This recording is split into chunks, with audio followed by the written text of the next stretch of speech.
is an involuntary expiration of air to rid the nasal passages of foreign material.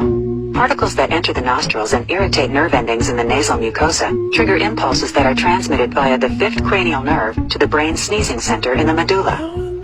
This sets off a respiratory response.